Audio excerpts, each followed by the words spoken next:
Bonsoir à toutes et à tous. Donc on va démarrer ce conseil municipal qui a une certaine importance. Vous avez pu vous en rendre compte à travers l'ordre du jour. En effet, après le conseil municipal du mois de décembre, le 12 décembre exactement, au cours duquel nous avons validé un compromis avec M. Gass, compromis qui sera complété ce jour par l'avenant numéro 3 au contrat de concession avec la Sodevam, que je vous demanderai d'approuver tout à l'heure. Le conseil municipal de ce soir est d'une importance au moins égale, ou aussi grande, avec la proposition d'acquisition du centre d'exploitation routière, qui permettra à faire un avant dans la résolution de l'atelier municipal, du stockage et de l'entretien des matériels, pour nos ouvriers communaux, avec en parallèle la vente de l'ancienne gare, transformée en atelier en 2002, dont nous n'avons plus aujourd'hui l'utilité. Donc ça, c'était en introduction. Auparavant, je voudrais excuser Virginie Schulz qui est malade, Caroline Bettemont qui m'a donné procuration et Marie-Ange de Dieu qui nous rejoindra avec un peu de retard. Vous demandez l'autorisation au point numéro 6, demande de subvention de l'association Une Rose à l'Espoir, de rajouter la demande de subvention de la FAD qui arrive entre-temps. En hiver, un voyage scolaire en Angleterre, la participation communale, la convention avec le département pour l'aménagement de trottoirs vers et dans les Uns, donc c'est une régularisation suite aux travaux, et l'assujettissement à la TVA des loyers du local commercial multiservice. Assujettissement à la TVA des loyers du local commercial multiservice. Je vous dirai tout à l'heure pour quelles raisons nous prenons cette délibération. Donc, subvention à la FAD, voyage scolaire en Angleterre, convention avec le département pour l'aménagement de trottoirs vers et dans les Uns, assujettissement à la TVA des loyers du local commercial multiservice.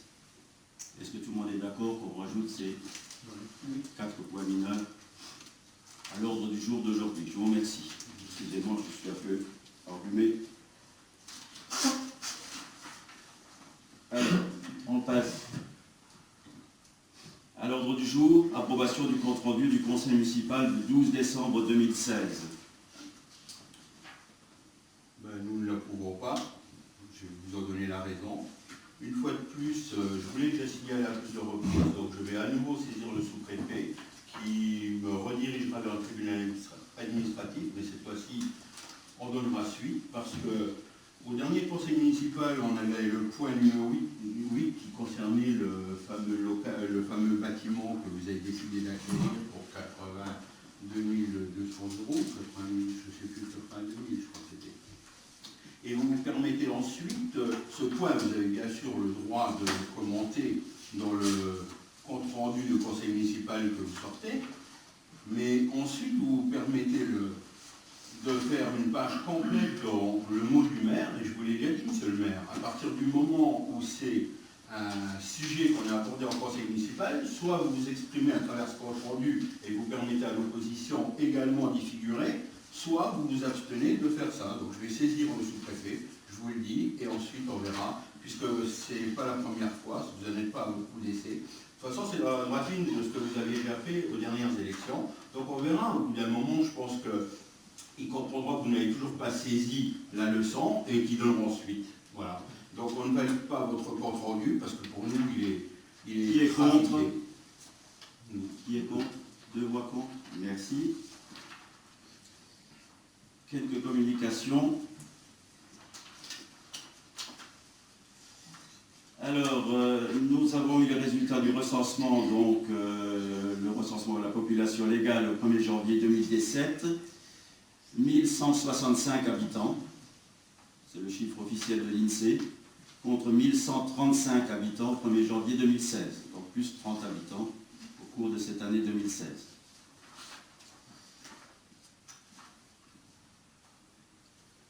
On a eu en mairie un certain nombre de demandes pour connaître l'identité et le numéro de téléphone de la personne qui passe certains jours pour ramasser les ferrailles, les épaves, etc.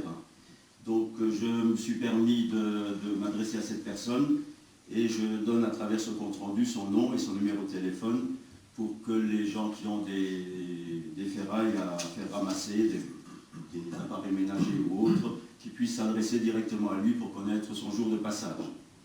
Donc c'est M. Diebold Tony, D-I-E-B-O-L-D, Tony, qui habite à Bassam, et son numéro de portable c'est le 06 19 18 38 08. 06 19 18 38 08. Donc ça figurera dans le compte rendu.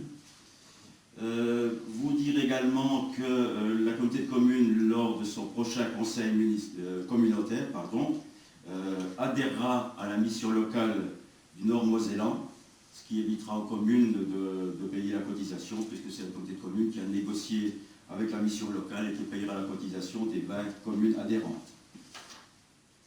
Ici même, nous avions, au cours des derniers mois, validé la modification des statuts de la communauté de communes, avec la prise en compte des nouvelles compétences obligatoires suite à la loi NOTRe.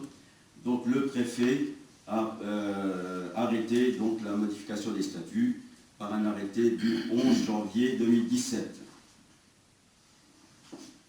Nous avons obtenu en mairie donc, une lettre de remerciement de l'association pour le don du sang de Bousque environ pour la mise en disposition gratuite de la salle du foyer socio-culturel et également pour la subvention annuelle que nous versons. De la même manière, le président des Amis des Vieilles Pierres, son comité et ses bénévoles vous souhaitent une bonne année 2017 et vous remercie pour notre soutien à leur manifestation.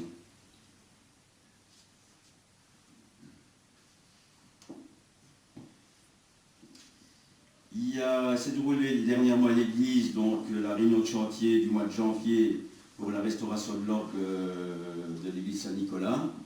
La prochaine réunion aura lieu le mardi 7 mars à 14 h.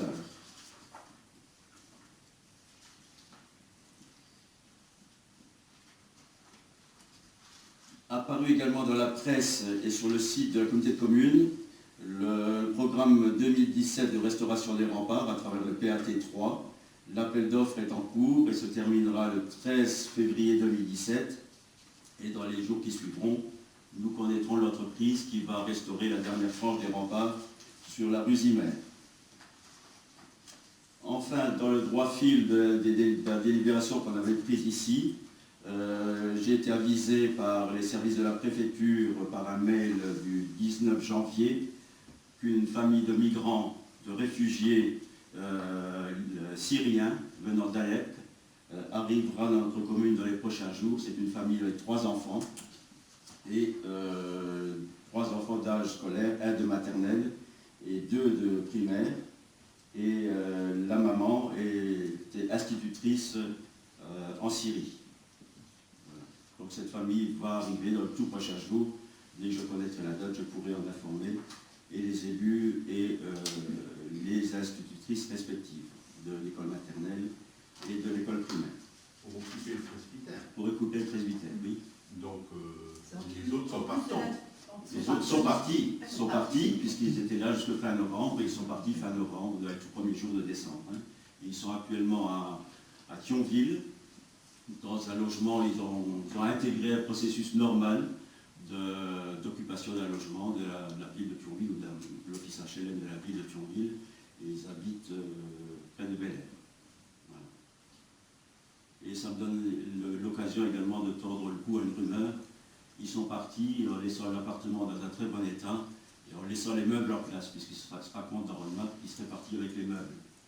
Alors rassurez-vous, ils n'ont rien emmené, tout est en place et je dirais même que le logement a été laissé dans un état impeccable. Voilà. Comment ? Ce ne sont pas des vrais, s'il n'y a pas de vrais et de faux, ce sont des réfugiés, qui sont le statut de réfugiés. Oui, mais les Albanais, les Malgaches en Albanie, c'est ce que je veux dire. C'est des réfugiés économiques. Je te laisse la paternité de cette affirmation.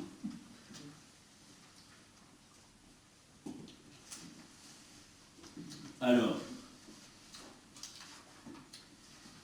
voilà pour les communications. On continue avec l'ordre du jour. Avenant numéro 3 au contrat de concession avec la Sodévam pour les jardins du Castel. Donc, dans la délibération que nous avions prise pour acquérir la Grange Gasse, figurait le terme que la convention serait présentée au conseil municipal dès que la SODEVAM nous l'aurait fait parvenir, ce qui est le cas aujourd'hui. Alors, si j'arrive à ouvrir ça.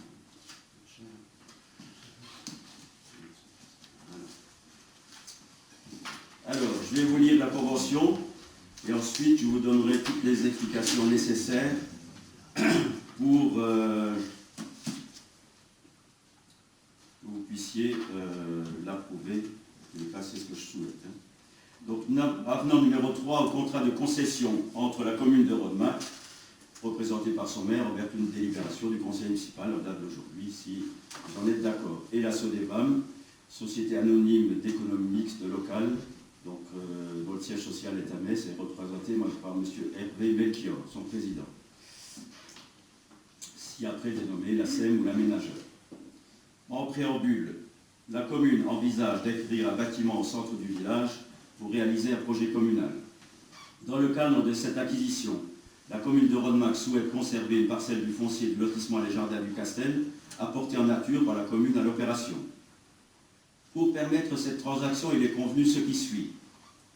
Lors du transfert de propriété du foncier communal à la SODEVAM pour la réalisation de la tranche 2BA des Jardins du Castel, une emprise correspondant au lot numéro 43, d'une surface d'environ 448 m² sera soustraite des terrains transférés. Cette emprise restera donc propriété de la commune de Rodemack.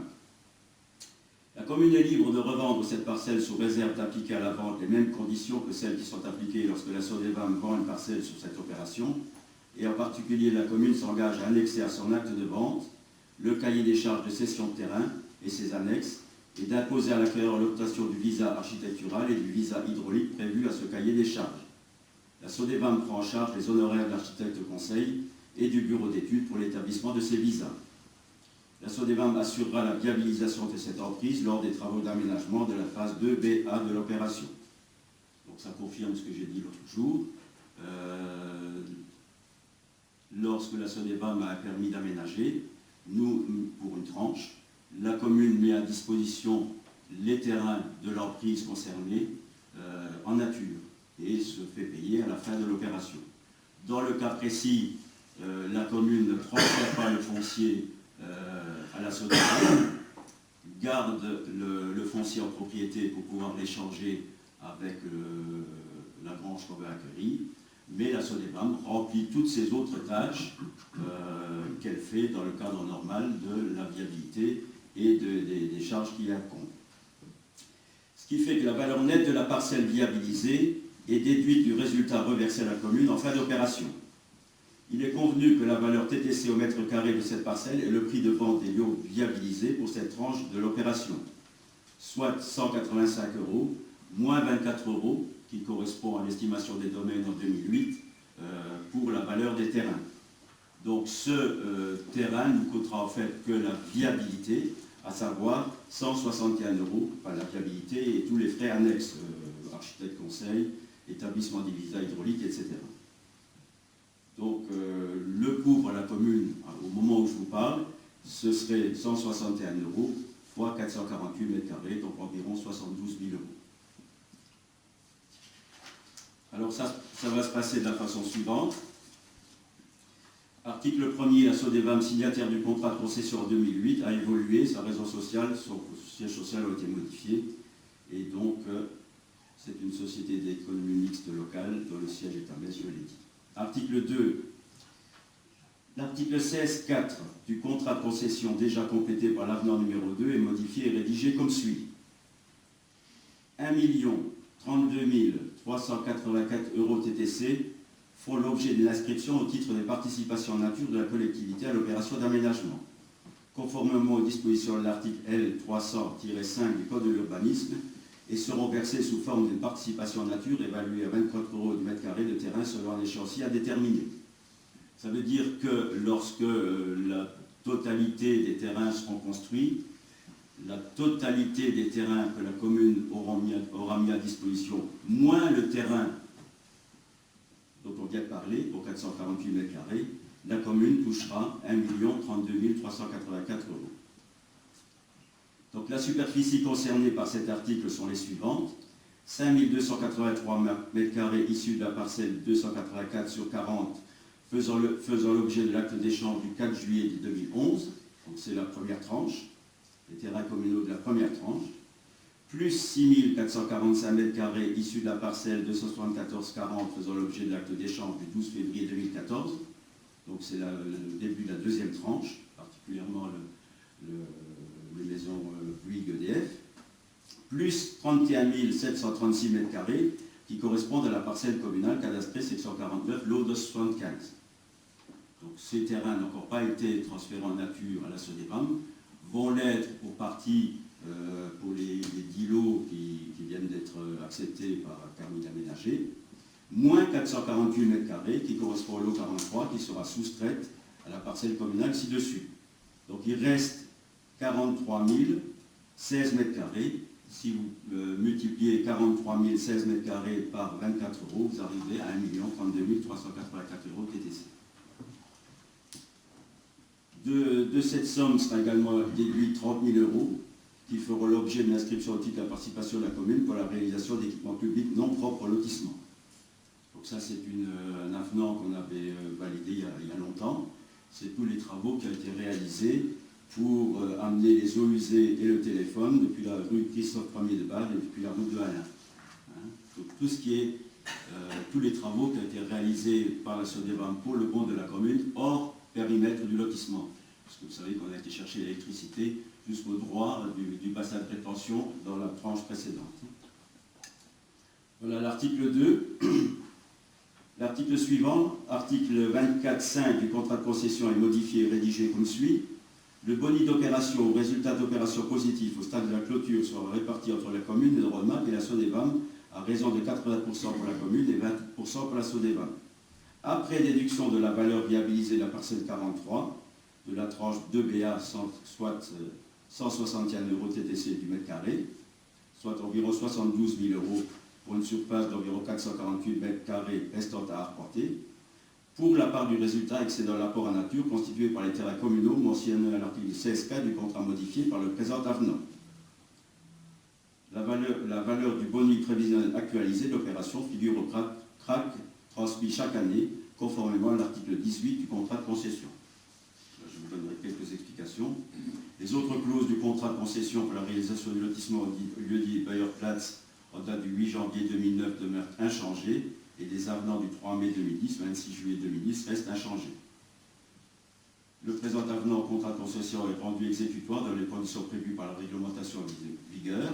La commune de Rodemack le notifiera à la SODEVAM en lui faisant connaître la date à laquelle la délibération approuvant le projet de convention et autorisant le président à le signer aura été reçue par le préfet du département rendant cette délibération exécutoire. Il prendra effet à compter de la date de la réception par la SODEVAM de cette notification.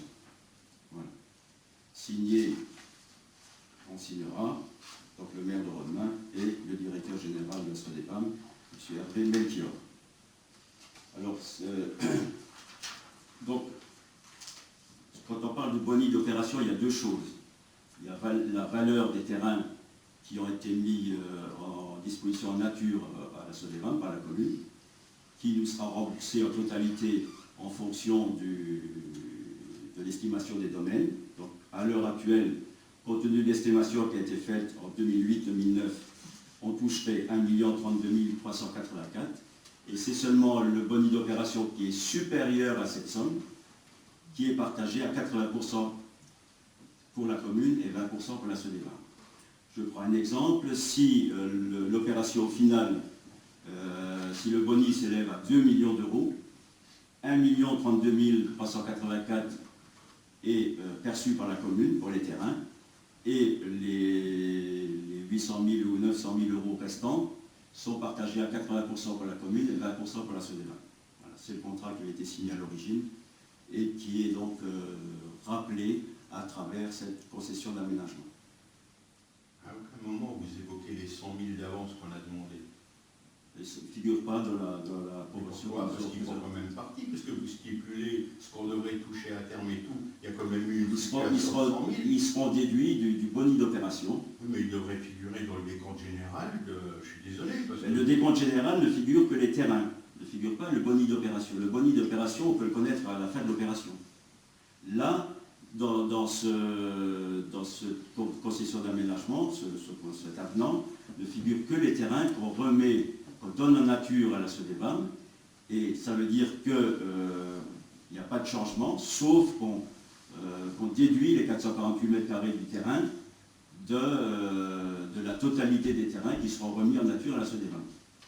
Donc ça veut dire qu'au lieu de payer 43 016 mètres carrés plus 448, ils nous paieront que 43 016 mètres carrés. Et ça n'a rien à voir avec le boni d'opération. Le boni d'opération, on peut le connaître à la fin. Les 100 000 euros qu'on a eu, si vous voulez, c'est une avance. Oui, mais on en a connaissance aujourd'hui, c'est pour ça qu'ils auraient pu figurer dessus, puisque vous évoquez des chiffres qui sont actuels. C'est pas l'objet d'une proposition Moi, constitutionnelle. je pense que c'est l'objet. Les 100 000 devraient bien figurer, parce qu'aujourd'hui, ils sont effectifs, on les a perçus, donc ils devraient déjà figurer dedans. Voilà. C'est pas mon appréciation, j'ai interrogé la Sodebam là-dessus, il ne l'a pas fait figurer dans la session. Tout le monde a bien compris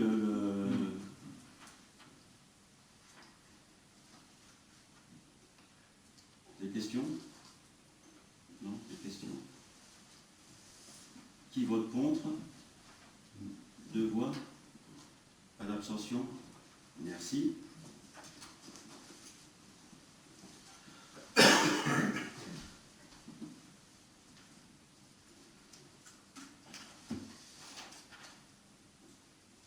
Donc bien sûr, le Conseil autorise le maire à signer l'avenant, hein, ça va de soi.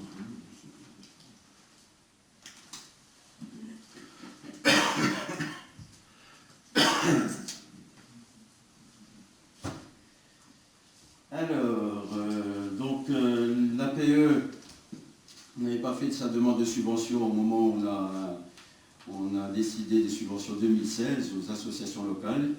Ils en ont fait la demande depuis. Hein. Et donc, conformément à la délibération qu'on a prise ce jour-là, si vous en êtes d'accord, on va renouveler la subvention de 150 € à l'APE, ce qu'ils nous ont fourni, et le procès-verbal de l'Assemblée générale du 14 octobre 2016, et les comptes qui s'y rattachent. Et donc l'APE actuellement en caisse une somme de 9 808 €. Cumulé avec les années antérieures. On est d'accord? Alors, le point suivant, couverture d'un fossé de pluvial, section 32, parcelle 115 à Folbach. Donc ça mérite quelques explications.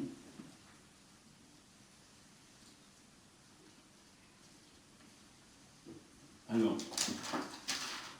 je pense que tout le monde, ou à peu près tout le monde, connaît ce qu'on appelle la ferme Hein à Folbach. C'est au bout de la rue du Vieux-Chêne. Donc là, vous avez la rue du Vieux-Chêne et puis la passe, il y a 3 maisons. Et la ferme Hein, qui a été achetée depuis par M. Roland. Voilà. Et lorsque la rue du Vieux-Chêne et la ferme, la rue du Vieux-Chêne et la ferme avec tous les terrains attenants. Donc cette ferme a été vendue par les héritiers de M. et Mme Hein à M. Roland, je le disais à l'instant, sauf un terrain ici qui est constructible, que la famille Dubois, donc une des héritières, s'est réservée. Il n'a pas fait partie de la vente. Ce qui nous donne actuellement le partage suivant. Donc, toujours la rue du Vieux-Chêne, la ferme et le terrain sur lequel le fils Dubois a construit.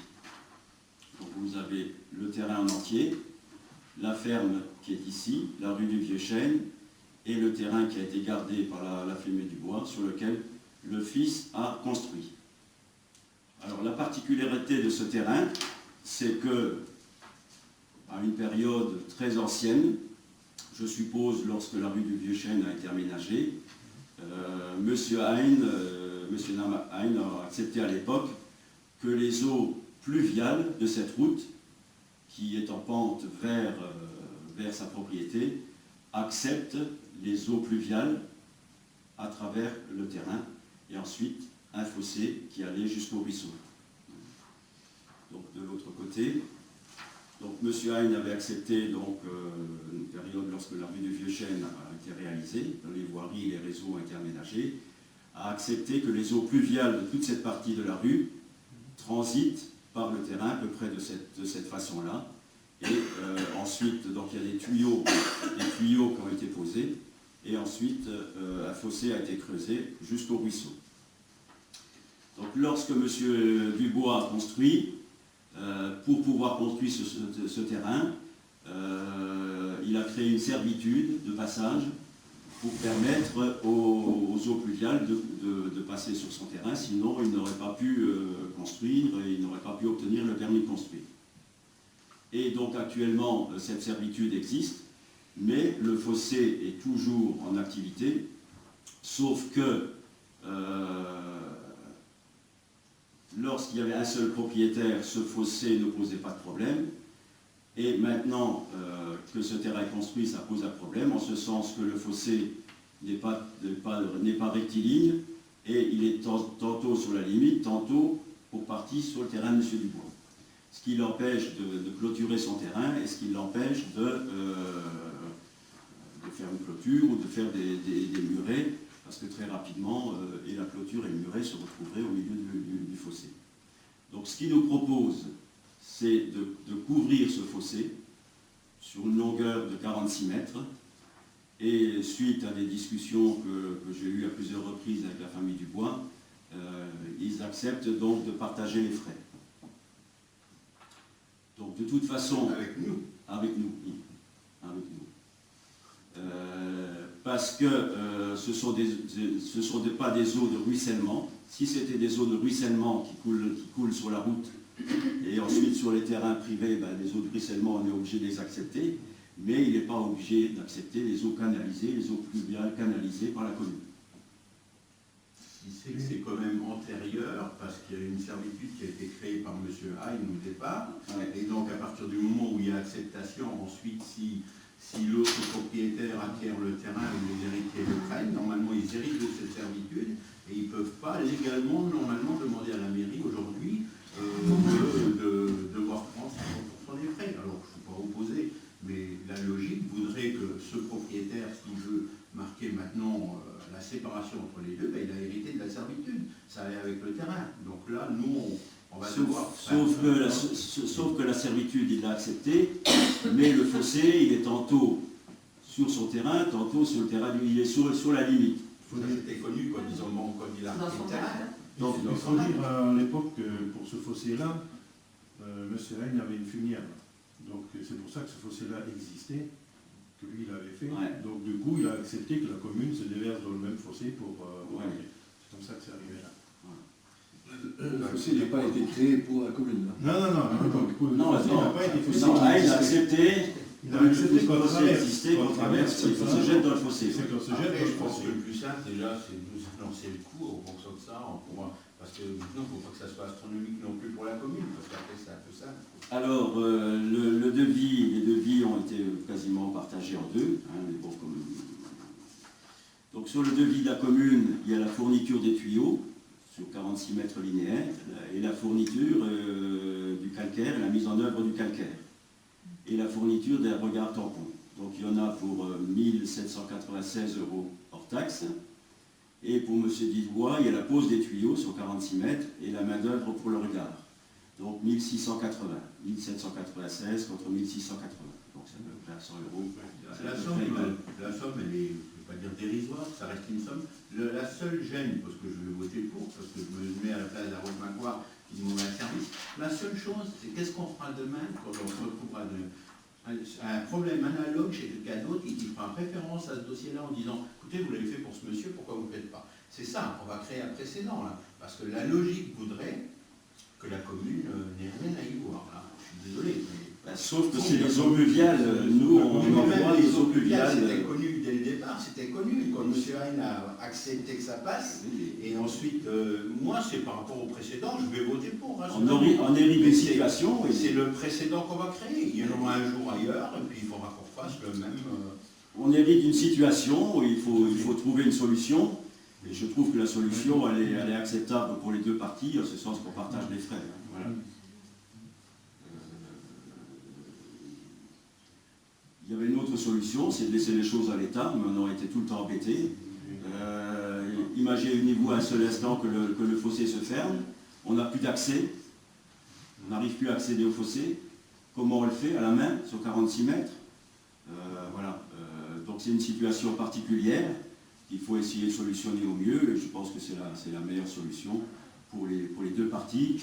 Et à partir du moment où ce fossé est canalisé et qu'il y a un regard à l'intersection des deux canalisations, il n'y a plus aucun risque d'aucune sorte pour à l'avenir, on préserve l'avenir. Surtout que c'était de l'eau de pluie. Hein. Donc j'ai essayé de résumer ça dans une délibération. Hein. Le conseil municipal, sur proposition du maire, accepte le devis du 4 octobre 2016 de l'entreprise Like à Gandron d'un montant de 1796 € de taxes, soit 2155,20 TTC, pour couvrir le fossé qui recueillera les eaux pluviales de la rue du Vieux-Chêne. Et la partie précédente, donc je vais essayer de résumer, vu la parcelle section 32 parcelle 27, scindée en deux, parcelle 115 acquise par M. Roland et la parcelle 116 propriété de M. Dubois sur laquelle il a construit son habitation principale. Cette parcelle 116 accepte une servitude d'écoulement des eaux pluviales de la rue du Vieux-Chêne, eaux pluviales qui se déversent dans le ruisseau par un fossé longeant la propriété de M. Dubois.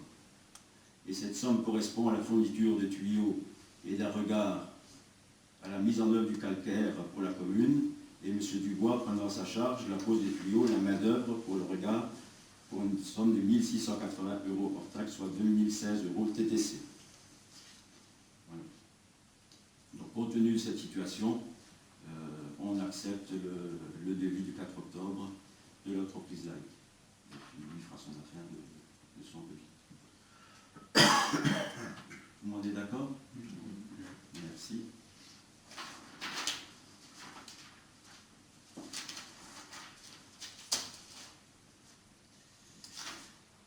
Une rose, un espoir, donc ça c'est une demande qui nous est faite chaque année.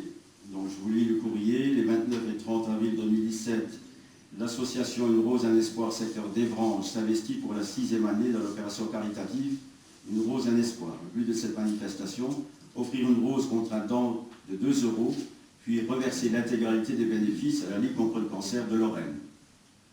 L'organisation de cette action nécessite des moyens financiers conséquents. Nous devons assurer les repas de 50-60 bénévoles, œuvrant du vendredi au dimanche soir, l'achat de 4500 roses et divers frais directement liés au bon fonctionnement de ce week-end du cœur.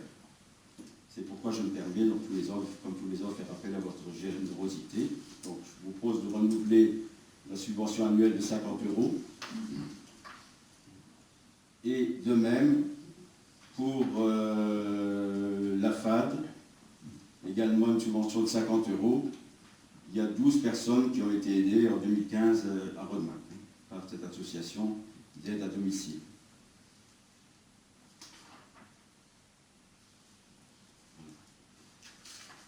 « 50 € pour chacun. » D'accord? Merci. Alors, il y a un certain nombre de chèques à encaisser.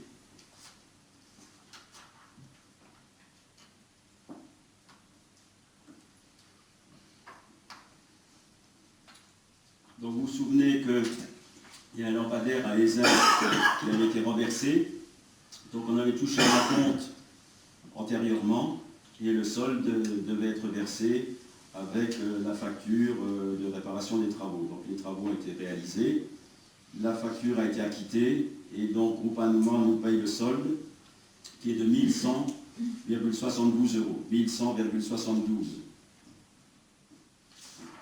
chèque que je vous propose d'accepter. En ce qui concerne le litige avec Mme Thiebaud, donc nous avons payé les frais d'avocat et Groupama nous rembourse 1296 €. 1296 € pour une facture de 1440.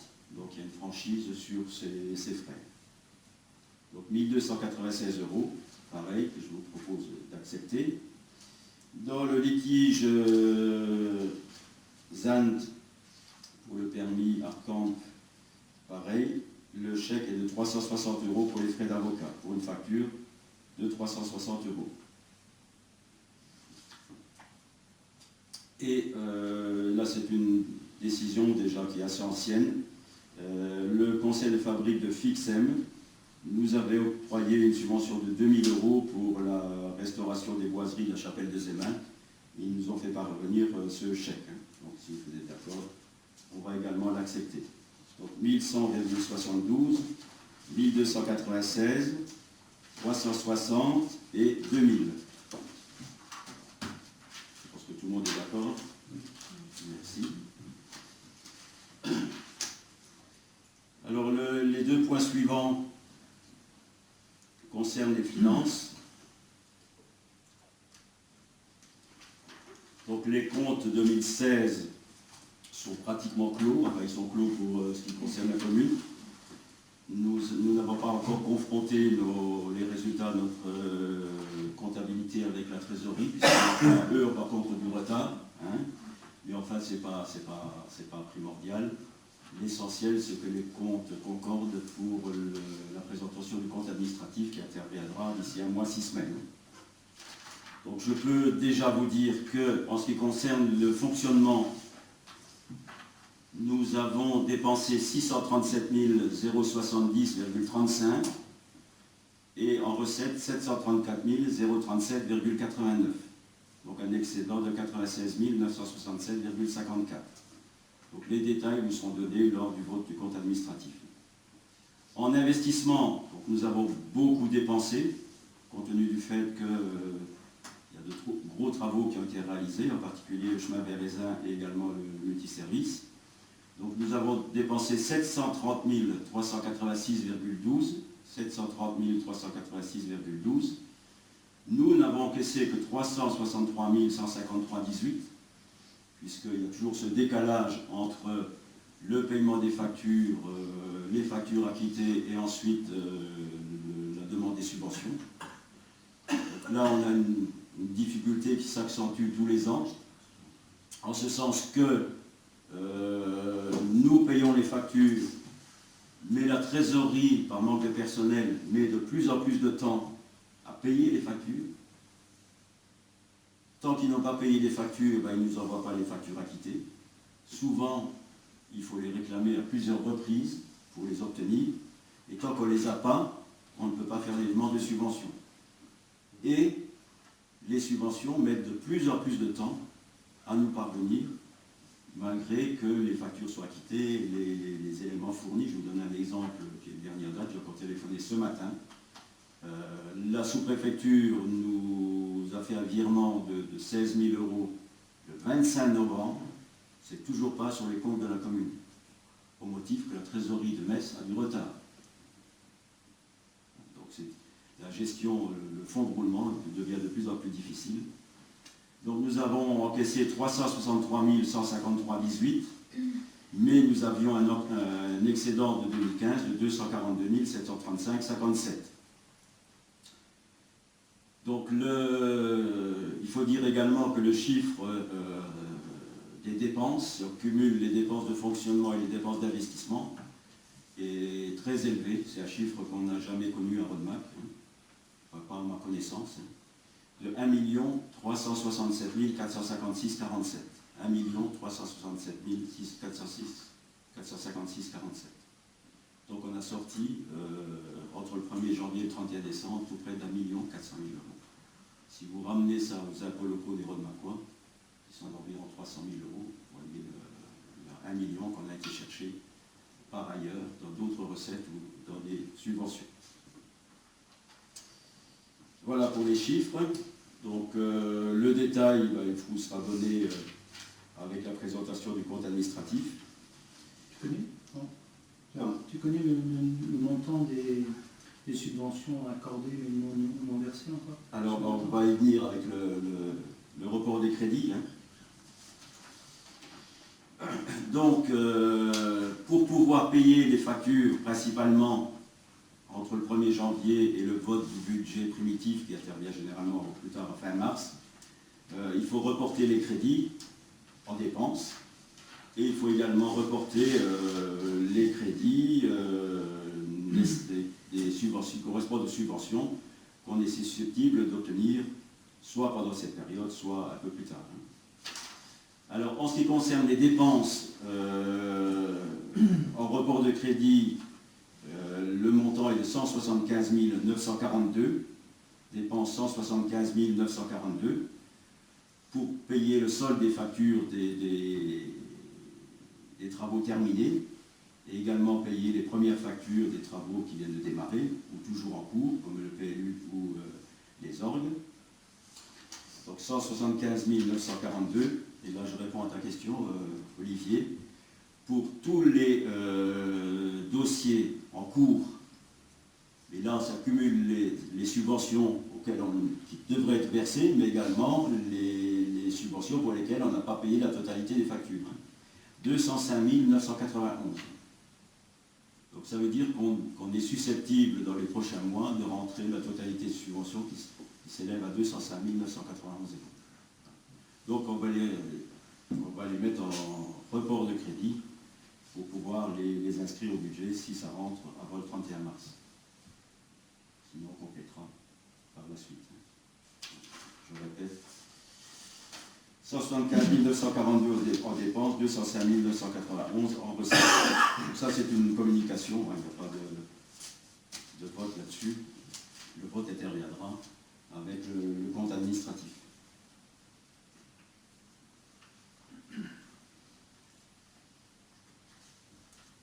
Alors,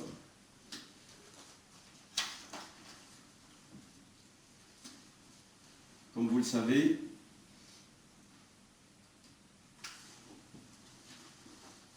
Pierre Boncourt a pris sa retraite.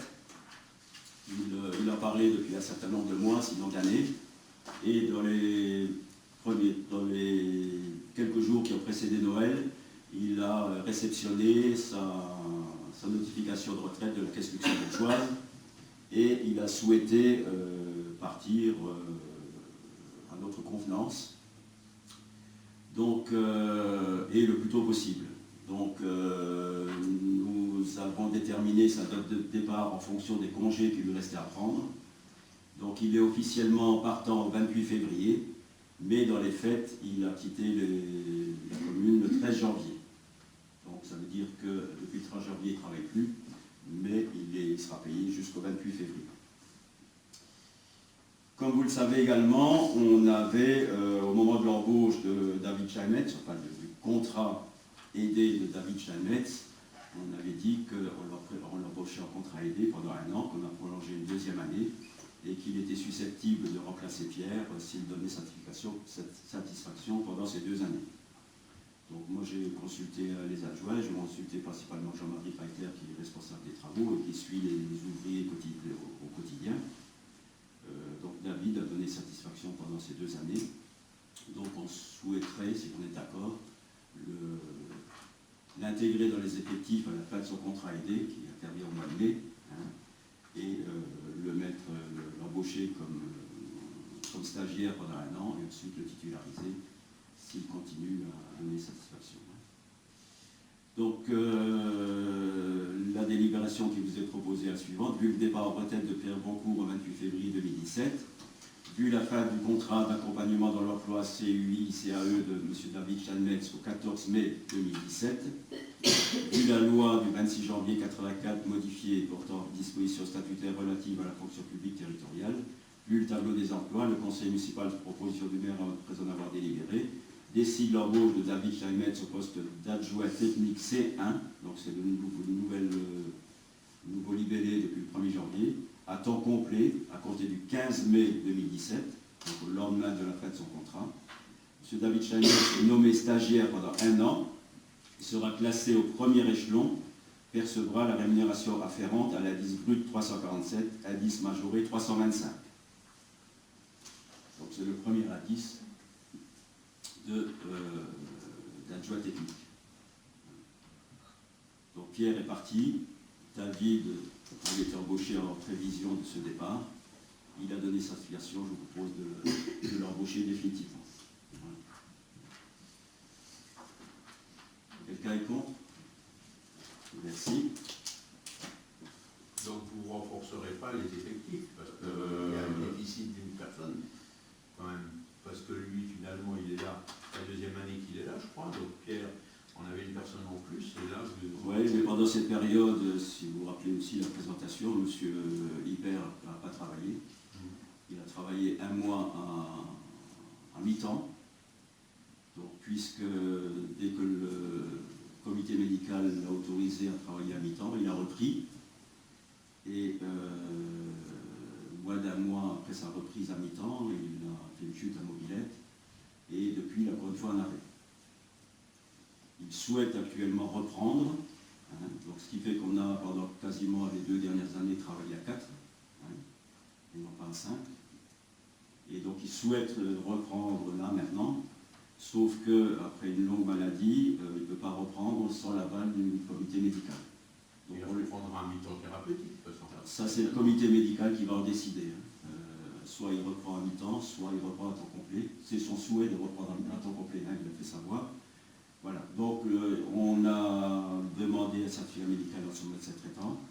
On l'a transmis au comité médical. Il va être convoqué début mars, je crois, puisque le comité médical se réunit une fois par mois. Et donc, c'est le comité médical qui décidera s'il reprend à mi-temps ou s'il reprend à temps complet. Et donc, on sera à nouveau à 4. Donc, c'est suffisant. De toute façon, financièrement, on n'a pas les moyens de payer davantage. Donc, là, le calcul est vite fait.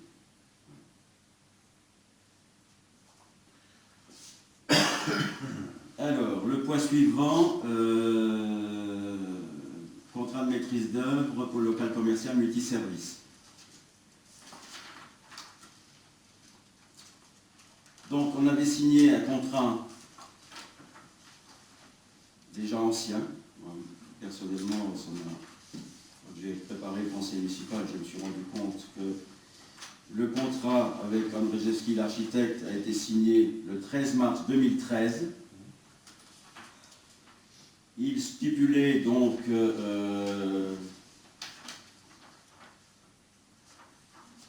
une participation de la commune de 16 932 hors taxes, soit 20 257,67, pour la totalité des missions depuis l'étude diagnostique jusqu'à la fin des travaux. Dans ces 16 932 se rajoute, c'était dans le contrat, se rajoute la quote-part assurance de 1,75% du montant des travaux, non connu bien sûr au moment de la signature du contrat, puisque c'est 1,75% porte sur la réalité des travaux réalisés, sur la totalité des travaux réalisés. Donc ce qui fait que les travaux réalisés s'élèvent à 203 731,98. Donc les 1,75% portent sur cette somme-là. 203 731,98. Hors taxe. Hors taxe, oui. Donc tous les travaux qui étaient prévus à l'origine, plus les avenants qu'on a validés, 233 731,98, ce qui fait que les 1,75% s'élèvent à 3 565,31.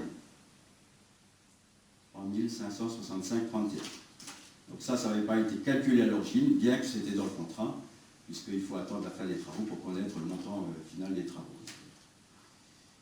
Se rajoute à ça, ce qui figurait également dans le contrat, c'est que les travaux devaient durer 28 semaines.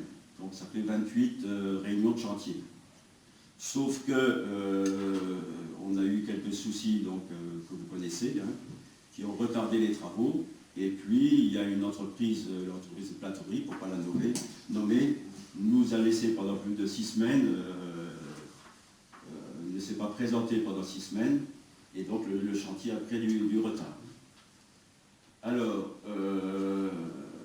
l'architecte était en droit de nous demander donc de réévaluer sa prestation de surveillance des travaux et de pilotage des travaux, était en droit de nous demander une participation sur 45 semaines, au lieu de 28. Et il nous demande en réalité qu'une participation sur 39 semaines, parce que au lieu de 28 réunions de chantier, il a fait 39 réunions de chantier. Je ne compte même pas les fois où il est venu le soir après le rentre du Luxembourg. Ça, il n'a pas compté, c'était vraiment 39 réunions de chantier le vendredi matin, etc., etc. Ce qui fait que, en cumulant donc la part assurance et en faisant un prorata de 28 à 39 semaines, on arrive à un supplément de 6 771,02 hors taxe. En cumulant l'assurance et ce qui porte le montant du marché architecte à 23 667,02. 23 667,02.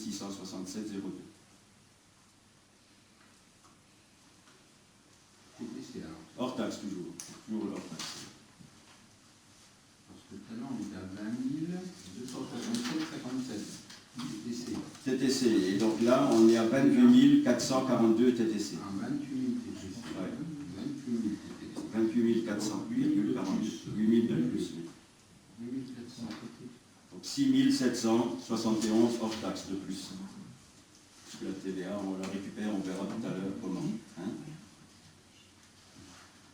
Voilà. Donc ça couvre et l'assurance qu'on avait à Copar, qui n'était pas inclus dans les 16 932 d'origine, les 20 318, et ça couvre également une partie des réunions supplémentaires et du travail supplémentaire qu'il a terminé à réaliser, compte tenu du fait que les travaux ont pris du retard.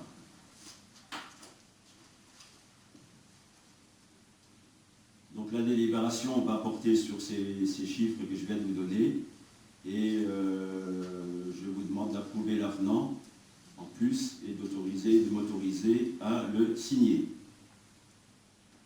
pour que l'architecte puisse être payé. Des questions ?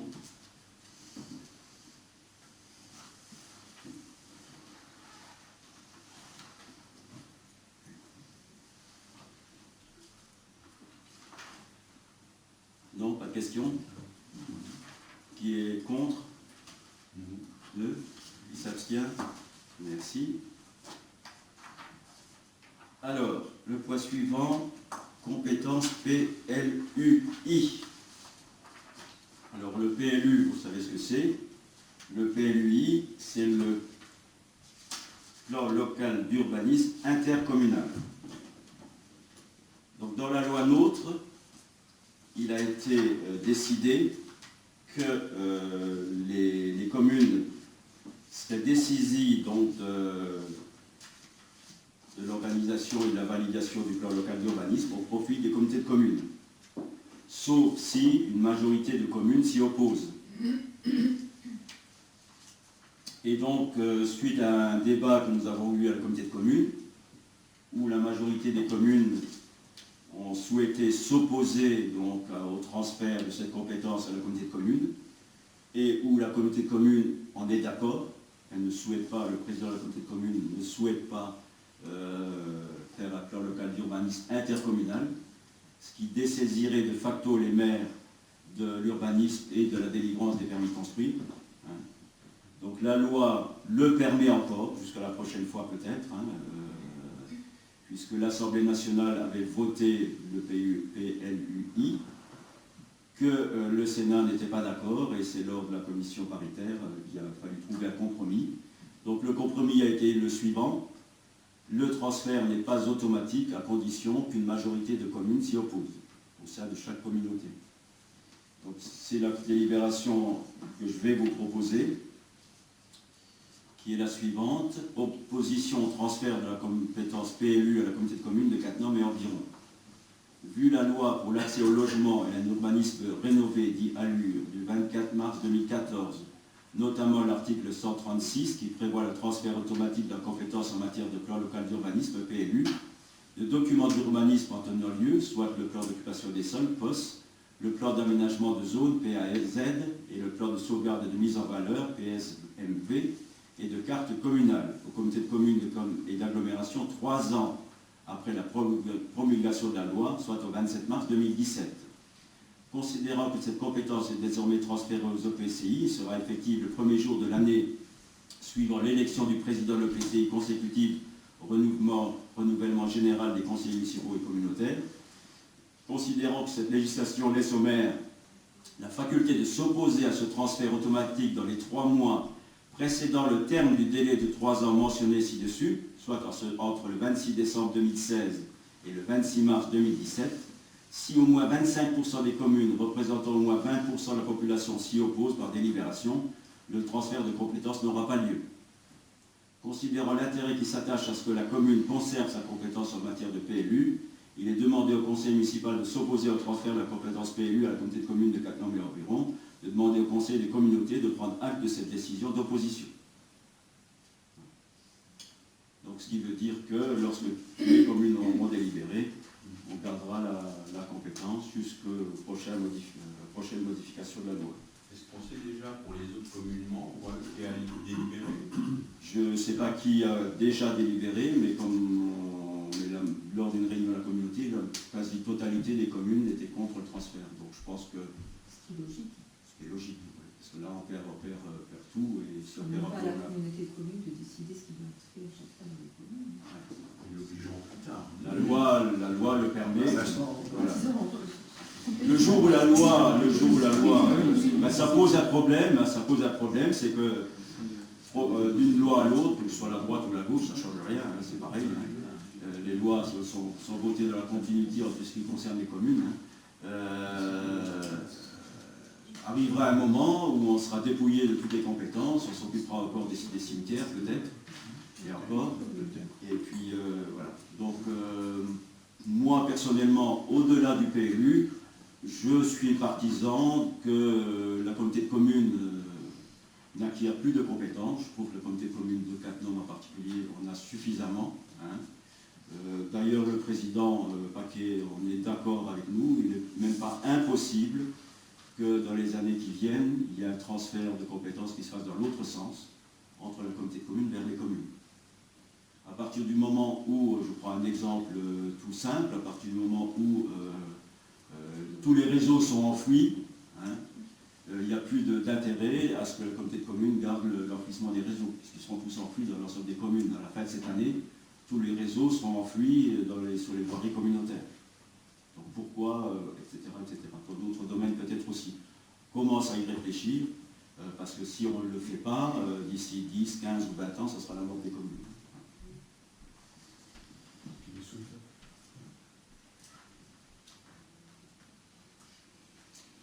Alors, on en vient aux 2 points d'importance ce soir.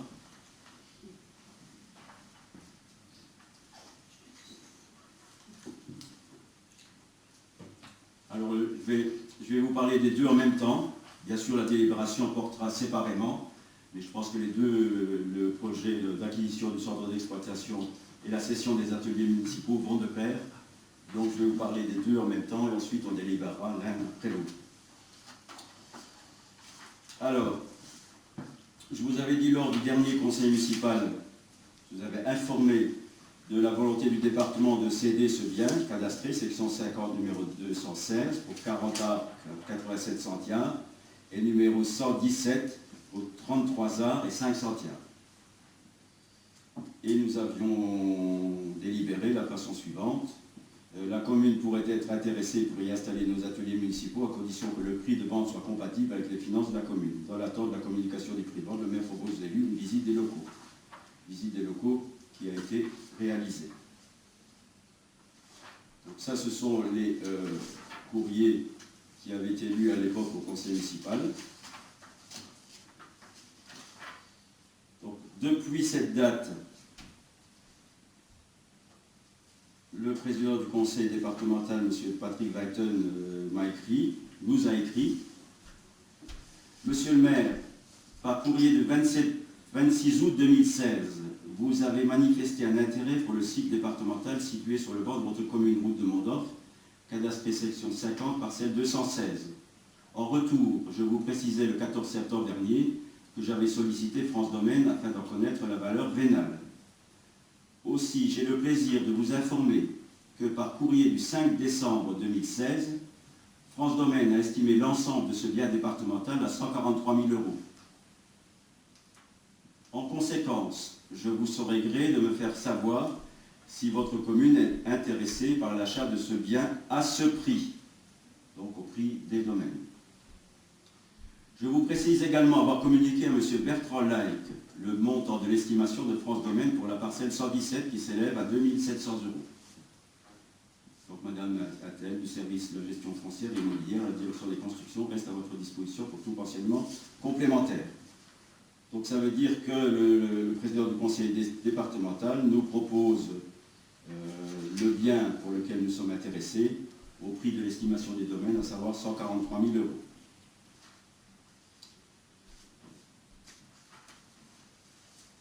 Donc nous avons visité les locaux, hein, donc ça, je dois dire que ça correspond tout à fait à nos besoins, compte tenu qu'actuellement nous avons des matériels, des véhicules dans l'atelier municipal. Nous avons des matériels et des matériaux également tout autour du bâtiment qui prennent de plus en plus de place. Au cours des derniers mois, nous sommes même étalés de chaque côté du bâtiment. Nous avons encore actuellement du matériel dans les anciens vestiaires du terrain de sport et nous avons du matériel ici sous la mairie. Donc ces locaux nous intéressent parce qu'ils sont de plein pied, parce qu'ils sont situés au même endroit et parce qu'ils comportent tous les équipements nécessaires pour un bon fonctionnement, ne serait-ce que les locaux fermés à clé pour les produits phytosanitaires et autres, tout produits qui doivent être fermés à clé. Voilà. Il y a les WC, il y a les douches, il y a le coin repas, il y a un bureau.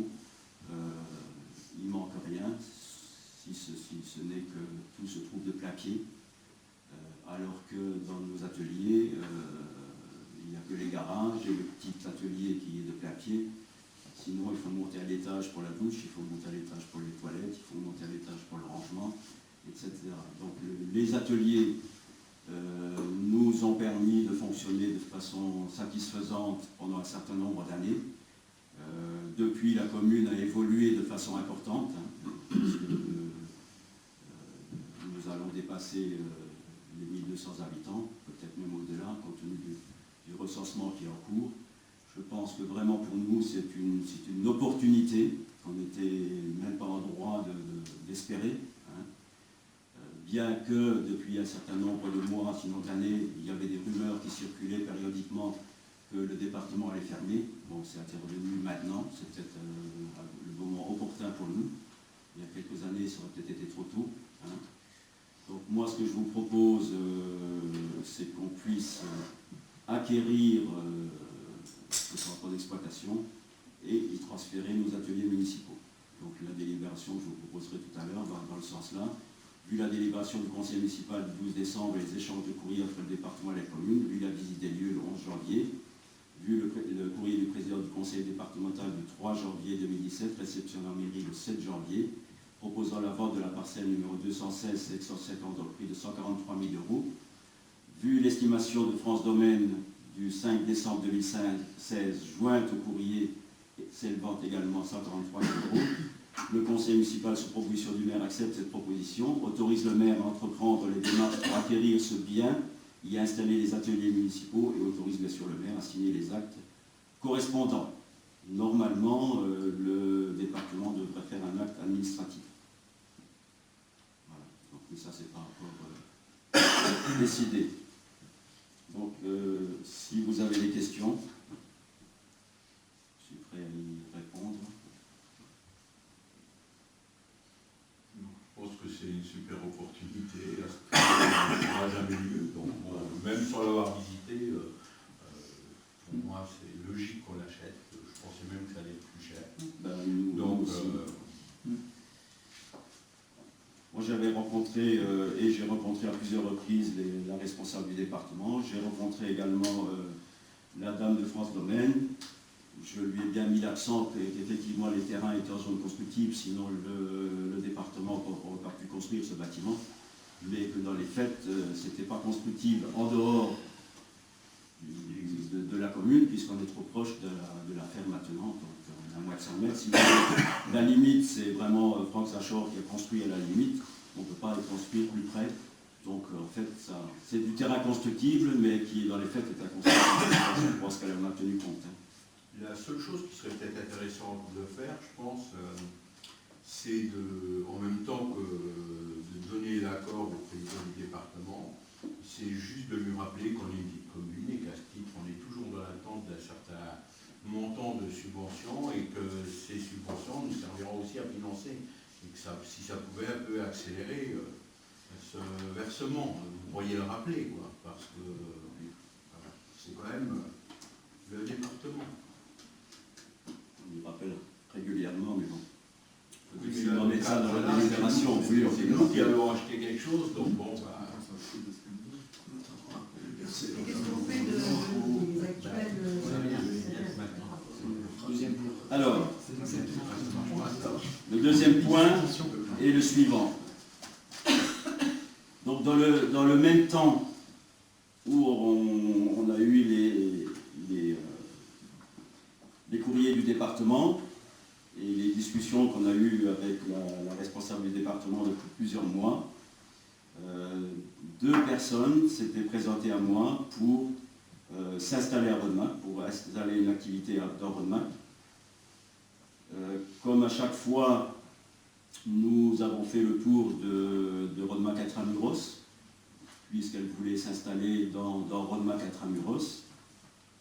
Donc on a vu 2 ou 3 endroits qui pourraient peut-être convenir. Mais comme dans ce domaine-là également, on a un peu d'expérience et que ce n'est pas la première fois que des personnes se présentent à nous, je leur ai proposé également peut-être des terrains nus dans le lotissement. Ça leur plaisait moins. Ce couple a visité et a contacté un certain nombre de propriétaires dans Rodemack. Soit le local disponible était trop petit, soit le local qui convenait en surface était trop cher, puisque, ça vous le savez également, c'est une constante à Rodemack. Salut Marie-Ange. Ça également, vous le savez, c'est une constante à Rodemack. Les propriétaires de locaux, même vétustes ou dans lesquels ils n'ont pas fait de travaux depuis un certain nombre d'années, sont chers. Hein, et donc, l'un dans l'autre, ces personnes n'ont pas pu ou n'ont pas voulu acquérir les biens qu'on avait vus ensemble. Et donc on risque de perdre cette activité sur Rodemack, puisque c'est une activité de boulangerie-pâtisserie. Je leur ai proposé le bâtiment de la gare, donc les ateliers municipaux. Cette proposition les a intéressés. Ça convenait à leurs besoins, puisque les besoins étaient une certaine surface, bien sûr le long d'une route à fréquentation, avec la possibilité de pouvoir se garer à proximité, ce qui est le cas, ce qui aurait été moins le cas peut-être dans le village ancien. Et donc, ces personnes ont étudié la possibilité de s'installer dans l'ancienne gare, l'ont visité à plusieurs reprises, sont venus avec des professionnels pour le visiter, puisque ils veulent y installer une production de pain et de pâtisserie sur place, une vente bien sûr. Et donc à partir du moment où ils étaient quasiment OK sur le lieu, il a fallu tomber d'accord sur le prix, hein, compte tenu du fait que fallait également que ça rentre dans leur budget, puisque ce n'est pas le tout d'acheter le bâtiment, il faut aussi pouvoir y installer les matériels, fours et autres nécessaires les laboratoires nécessaires à la fabrication. Et ensuite, il fallait que et le prix de vente et le prix d'installation conviennent à leur banquier. Voilà, parce que si le banquier dit non, il n'y a pas d'activité, il n'y a pas de vente. Donc la proposition qu'ils nous ont faite, il y a quelques semaines, avant Noël, et qui nous ont confirmé depuis verbalement, est de 120 000 euros. Donc, pour être tout à fait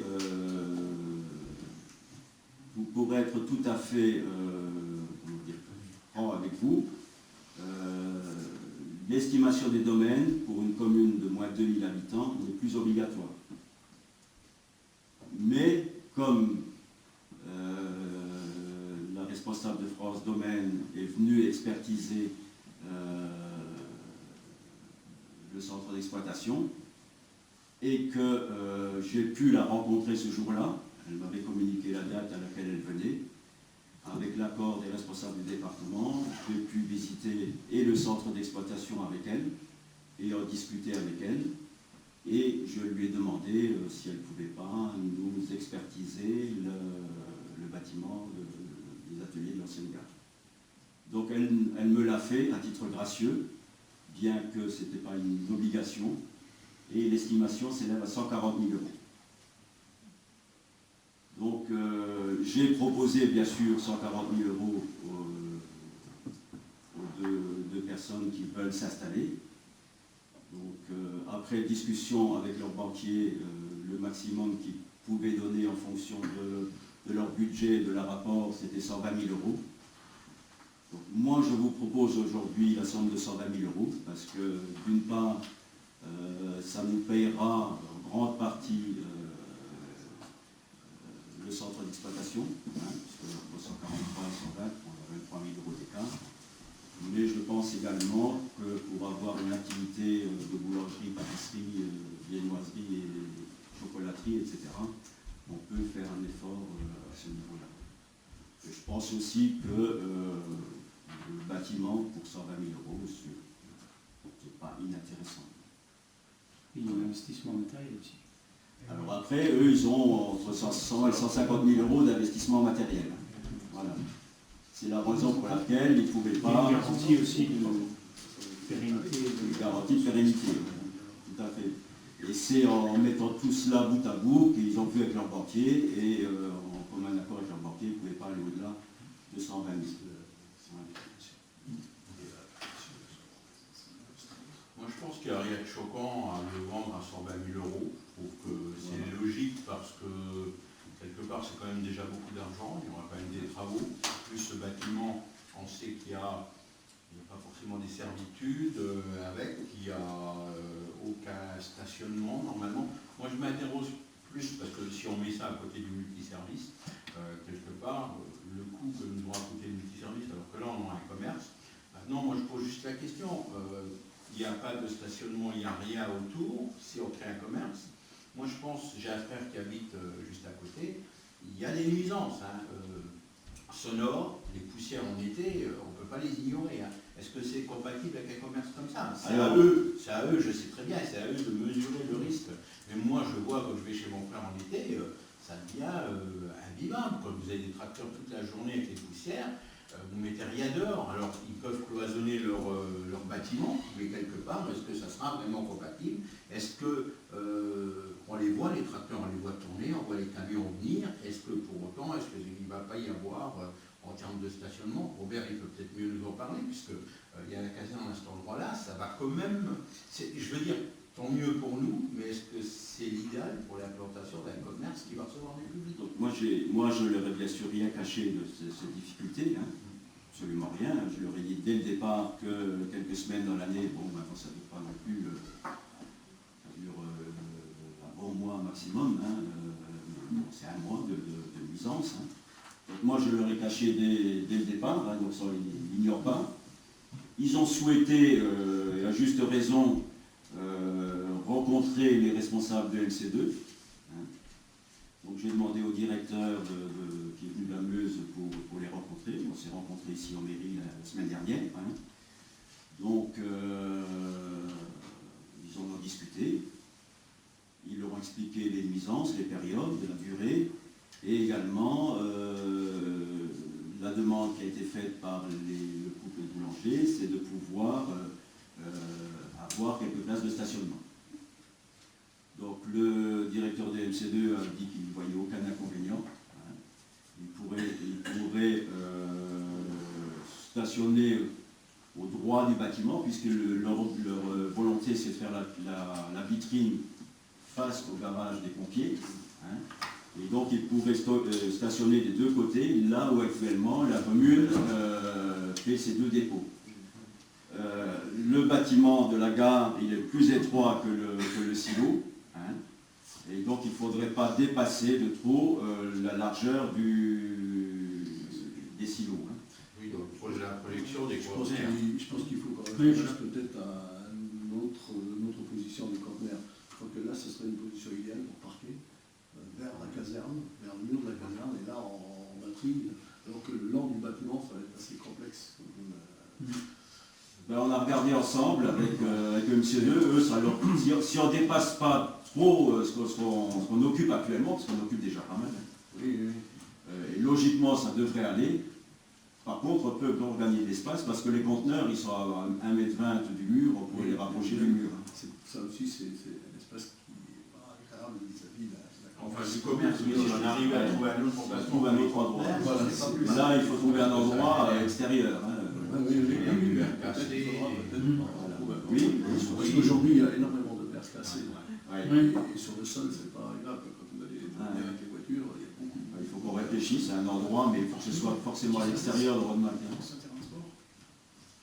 faut que ce soit à l'extérieur, du... C'est facile à se garer aussi. Dans ce terrain de sport, c'est une solution. C'est dans le même secteur, c'est facile Il à se faut que ce garer. soit loin d'une habitation, hein, parce que déjà là on l'a mis derrière le garage des pompiers pour couper le bruit, parce que ce qu'on ne sait pas, c'est qu'il y a des gens qui déversent leur verre à toute heure. Oui, mais à ce moment-là, J'imagine on ne bien. peut pas l'envisager carrément quand on prend la route pour monter vers la ferme, puisqu'on va devenir propriétaire des ateliers, il y a le regard qu'on va avoir de faire une entrée là, un petit dégagement, Autour les des conteneurs là, bâtiments. quitte à faire un endroit où ils peuvent tourner.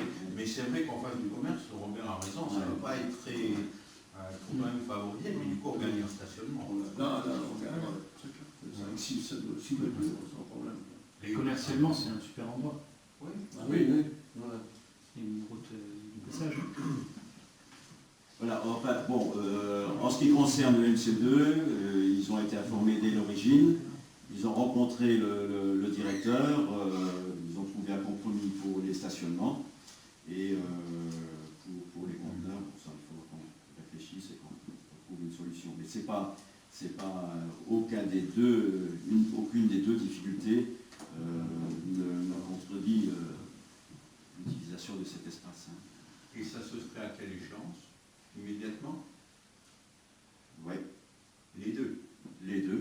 Donc là maintenant, en ce qui concerne le centre d'exploitation, dès que on leur envoie la délibération visée par le sous-préfet, ils réunissent le conseil départemental se réunit, la commission permanente se réunit une fois par mois. Donc ça passe à la prochaine commission permanente et ensuite le temps de rédiger l'acte. Donc ça c'est le département qui va le faire. En ce qui concerne les ateliers municipaux, dès la délibération, le notaire qui a été choisi par les acheteurs sera en possession de la délibération, il nous permettra de signer un compromis, et puis les choses suivront le cours.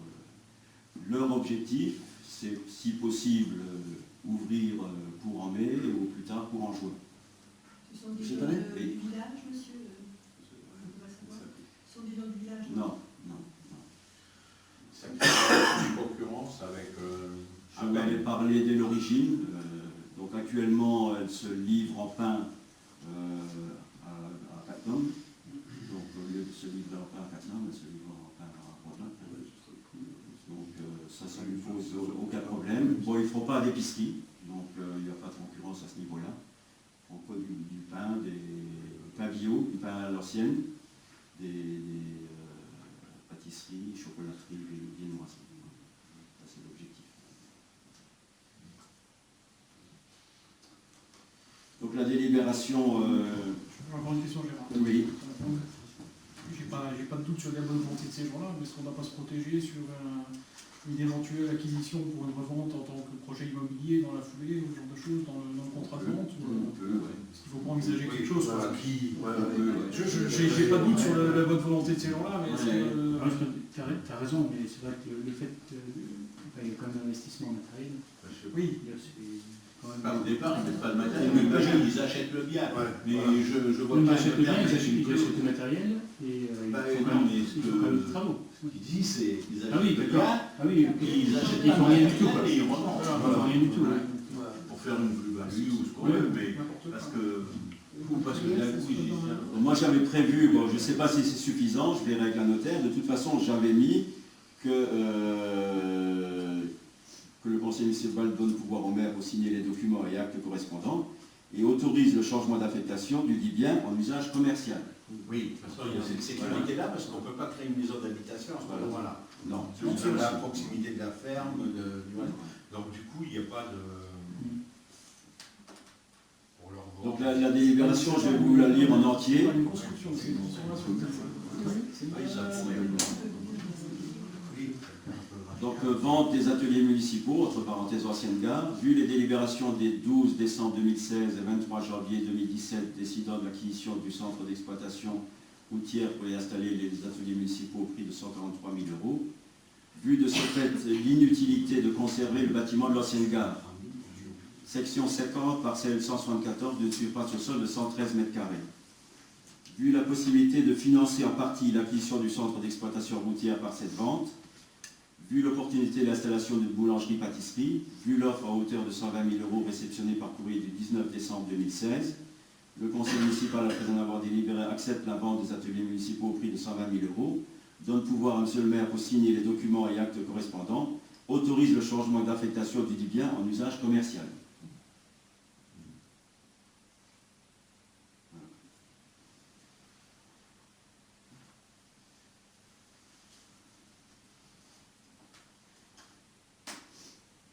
Après, si au moment de la signature du compromis ou de l'acte, il faut d'autres pièces, on retournera dans le conseil municipal. Pour l'instant, c'est tout ce qui nous demande. Je vous remercie. Quels sont les comptes? Merci. Alors, voyage scolaire en Angleterre. Donc là, il s'agit d'une participation, comme à chaque fois lorsqu'il y a voyage pour les collégiens de Cattenom. Donc là, j'ai une demande de Madame Carato Isabelle, professeure d'anglais au collège Charles-Péguy de Cattenom et organisatrice du voyage en Angleterre. Donc elle sollicite une participation financière en faveur des collégiens de Rodemack scolarisés au collège Charles-Péguy Cattenom, inscrits pour le voyage en Angleterre, prévu du 19 au 25 mars 2017. Donc il y a 1, 2, 3, 4, 5, 6, 7, 8, 9 Rodemackois. Donc on resterait sur les délibérations antérieures, 10% du coût du voyage avec un plafond de 30 € par élève. Donc j'en ai parlé à Isabelle Carato et ça lui convient tout à fait. Donc dès que la délibération sera acceptée et qu'on aura officiellement par le principal du collège la liste des enfants de Rodemack, on pourra participer à ce voyage en Angleterre. Convention avec le département pour l'aménagement des trottoirs verts et dans les Ains. Donc les travaux sont terminés et le département, comme c'était prévu, nous propose une convention.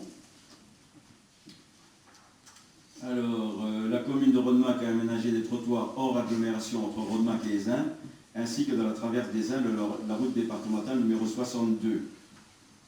Les travaux réalisés sont les suivants. Au droit des trottoirs situés d'un seul côté de part et d'autre de la route, réalisation préalable d'une poutre de rive en élargissement de chaussée pour une largeur revêtue comprise entre 4,50 m et 5,50 m, avec une structure de 50 cm de couche de forme, 9 cm de grappe bitume et 5 cm de béton bitumineux 0,10. Réalisation de trottoirs de largeur variable, 1,50 m minimum, avec une finition en enrobé en section courante et en béton désactivé au droit des accès riverains, avec la pose de bordure T en granit localement surbaissé, associée à 2 rampes pavées en granit 10-10 côté chaussée et d'un rampe pavé en granit 10-10 côté riverain. Pose de 5 avaloirs en gris avec 4 traversées sous chaussée pour assurer le raccordement vers les exutoires, regards d'assainissement ou fossés. Reprise en enrobé entre la couche de roulement existante et les 2 rampes pavées en granit 10-10 servant de caniveau. La commune a assuré la maîtrise d'ouvrage et le financement intégral de ces travaux. La communauté de communes a environ assuré la maîtrise d'œuvre. Les plans de reconnaissement des aménagements réalisés sont joints à la présente convention. Article 1er. La présente convention établie en régulation constate l'achèvement des travaux de la commune et a pour objet de définir les conditions d'existence et de gestion ultérieure des ouvrages réalisés et autorise la commune à occuper le domaine public départemental. Gestion ultérieure et entretien des aménagements. La gestion des ouvrages consiste à assurer administrativement, juridiquement et financièrement le suivi et l'entretien des ouvrages. Le département assurera la gestion ultérieure de l'entretien de la chaussée, de la route départementale, ainsi que de l'accotement et du fossé situé hors agglomération. L'entretien et la gestion de l'ensemble des ouvrages réalisés dans le cadre du projet, les trottoirs, les accès, les bordures, les pavés, le granit, les ouvrages d'assainissement pluvial, y compris les traversées sous chaussée, les talus, y compris celui situé hors agglomération côté trottoir, seront à la charge de la commune. Donc en clair, nous, on entretient tout ce qu'on a aménagé, et ce qui reste non aménagé est entretenu par le département. Voilà, donc c'est la convention habituelle, hein, rien de particulier, sauf que vous m'autorisiez à la signer. Et le dernier point, qui a été rajouté cet après-midi suite à un courrier des impôts. Donc, en ce qui concerne le local commercial multiservice, nous ne pouvons pas récupérer la TVA à travers le fonds de compensation de la TVA. 2 courriers du sous-préfet nous font savoir qu'on peut le récupérer que par voie fiscale, c'est-à-dire directement par le service des impôts. C'est le cas également de la récupération de la TVA, par exemple, pour l'enfouissement des réseaux, la partie électrique, la TVA nous est remboursée par EDF. Dans le cas précis, ce n'est pas le fonds de compensation de la TVA de l'État qui nous rembourse, mais ce sont les impôts. Donc j'avais adressé un courrier le 1er décembre dernier à la direction départementale des finances publiques à Metz.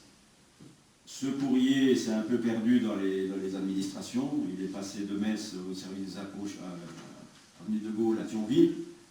Là, quelqu'un l'a réceptionné et l'a envoyé à la trésorerie à Thionville, qui se sont dit mais qu'est-ce qu'on fait de ce courrier, ça ne nous concerne pas, qui l'ont retourné aux impôts. Et là, enfin, aux impôts à Thionville, il y a une personne, M. Archen, qui a bien voulu prendre en compte ce courrier et qui a téléphoné en mairie cet après-midi pour savoir exactement de quoi il retournait.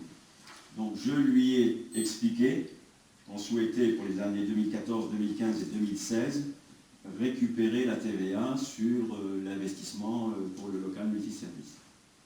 Donc il m'a donné la marche à suivre. Il faut prendre une délibération du conseil municipal qui opte pour l'assujettissement à la TVA des loyers du local commercial multiservice à compter du 1er décembre 2016. Il faut faire une lettre d'option et il faut joindre le bail commercial. Et ensuite, lorsque on a tout ça, il faut l'envoyer au service des impôts des entreprises, avenue de Gaulle à Thionville. Et donc la personne concernée s'occupera de notre dossier pour qu'on puisse récupérer la TVA par voie fiscale. Voilà. On parle à peu près de 50 000 euros là.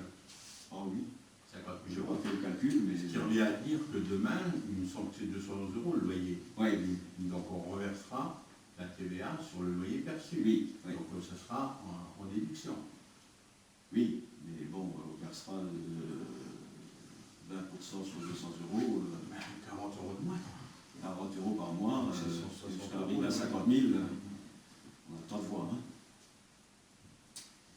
Donc, assujettissement à la TVA du loyer du local commercial multiservice, vu l'ouverture du local commercial multiservice au 1er décembre 2016, le conseil municipal sur proposition du maire opte pour l'assujettissement à la TVA des loyers du local commercial multiservice. Autorise le maire à signer tout document y afférent. Voilà, c'est une simple délibération, il n'y a pas besoin de plus.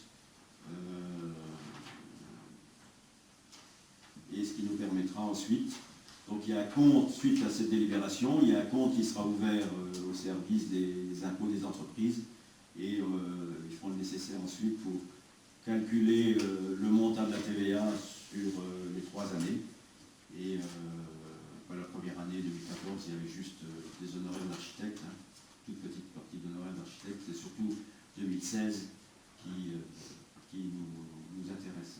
Et C'est le retour d'une fois. Ça, je ne sais pas. Je ne sais pas. Je ne suis pas arrivé là. Pour l'instant, c'est une procédure qu'on n'a jamais pratiquée. C'est le sous-préfet qui nous avait fait un courrier d'accompagnement pour nous dire qu'on n'avait pas le droit au LCTV1, puisque le local multiservice était destiné à être loué à une gérante avec un bail commercial. Voilà. Donc ces 50 000 et quelques figurent dans les 205 000 qu'on Non, ils ne figurent pas. Non. Non, ils ne figurent pas. Pourquoi? Parce que c'est quand même des recettes... Parce que ces recettes, on ne peut reporter que les recettes qui étaient prévues au budget. Donc, se rajoutera éventuellement, si d'ici la confection du budget primitif, on a la somme, on la rajoutera en recettes. Mais cette somme-là, c'est pas considéré comme une subvention. On peut reporter d'une année sur l'autre que les subventions. On est susceptible d'encaisser entre le 1er janvier et le 31 mars. Ça, c'est une recette supplémentaire qui était inclus dans le LCTV1 qu'on avait inscrit au budget, mais qu'on n'a pas encaissé. Voilà, on verra le compte administratif. Hein. Mais qu'on est susceptible d'encaisser dans les prochaines semaines ou les prochains mois, je ne sais pas à quel moment. Hein. Voilà. Et la procédure, je ne la connaissais pas. Je savais simplement qu'on ne pouvait pas toucher dans le fonds de compensation. Et donc, j'ai enclenché cette procédure au 1er décembre, ça prend encore aujourd'hui. Donc, on va faire le nécessaire pour la toucher dans le courant de l'année. On l'inscrira au budget quand on connaîtra la somme. Voilà. Donc, moi, j'en ai terminé. Je vous remercie. Et si vous voulez bien signer le registre qui est présent du dernier conseil municipal.